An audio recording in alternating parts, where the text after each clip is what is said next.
The Royal Harbour is my favourite part of Ramsgate. I love to visit the harbour to see the boats and go to the beach with my family. The harbour is special and it has always been an important part of the history of Ramsgate.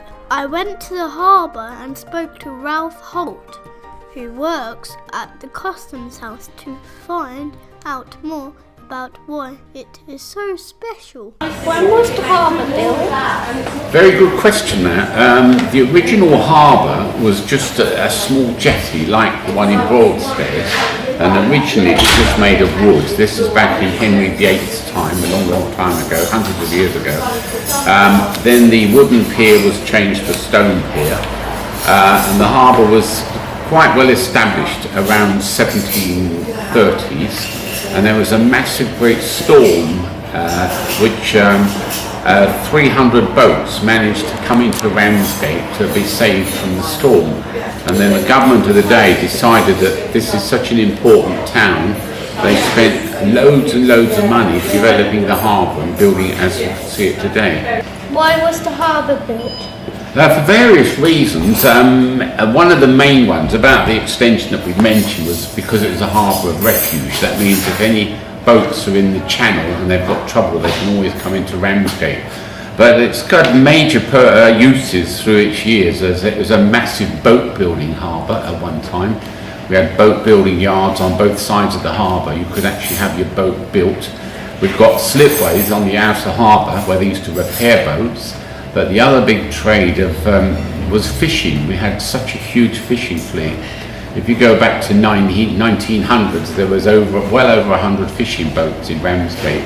But due to the First World War, a lot of them went off. They got damaged in the war. They went up north to other sort of fishing towns. We had the oldest steamship company in the world, which was the General Steam Navigation Company. They used to sail from Ramsgate across to Calais, Boulogne. They used to go up to London, to Southend and Clacton.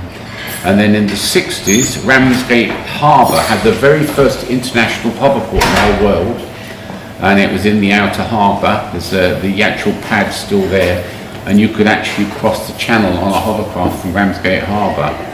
What were the little ships and what part did they play in the war?